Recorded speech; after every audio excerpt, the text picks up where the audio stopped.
All right, go through the full motion.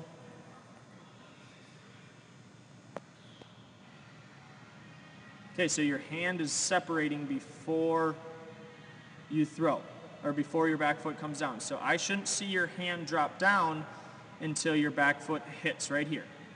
Okay, so you've already separated faster than you need to.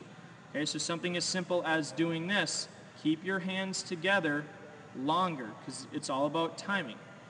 Now, while we're in motion right now, this is going to naturally happen where your back foot, where you're very vertical right here. So don't worry about that as much, but you can worry about how late your timing is.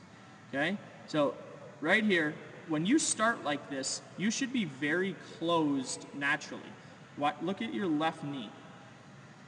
Foot hits the ground, your left knee is open. Your front hip is open already. You're not doing anything to keep it closed, okay? So because it's open, your body's fighting not opening it too soon, so it actually lands closed.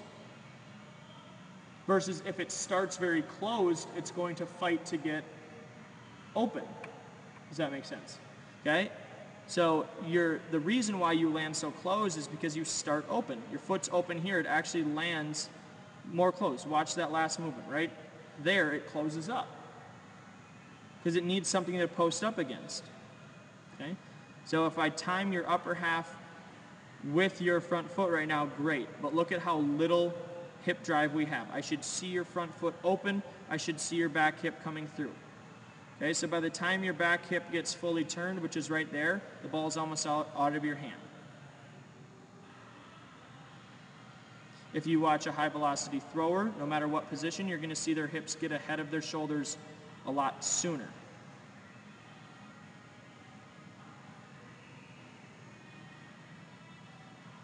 You'll also see this movement right here, this maximum external rotation, happen farther behind their body. So we get the lower half movements to happen, and now you're getting higher arm speeds because you get more external rotation and your arm is actually snapping forward, getting on top of the baseball. I'm showing air quotes right now because getting on top of the baseball is your arm going into internal rotation when the ball is still in your hand. Okay, so if we watch your arm, okay, this is ball release. Nope, this is your normal arm slot. Okay, okay, so the ball's coming out of your hand right here. If we watch 1, 2, 3, that was full internal rotation right there, because now pronation is going to happen. Watch your thumb turn down right now. Okay, so full internal rotation is happening between here and here. High velocity throwers have that happen with the ball in their hand. So I see the late reactions happening because I saw late actions happen, right? The hip drive happened later than it needed to. Okay? So when our arm lays back, that's called external rotation. That's happening too late because our back hip drive happens too late. A hitter's hips turn after their foot hits the ground. A thrower's hips try to turn as much as possible before their foot hits the ground.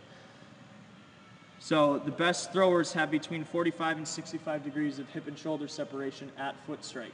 That means by the time they're here, okay, let's say this is foot strike for you. Your back hip and your back shoulder and your elbow are facing second base. So is your back hip. Maybe there's 5 to 10, I'll give you the benefit of the doubt and say there's 20 degrees of separation, meaning your back hip is rotating ahead of your shoulder very little.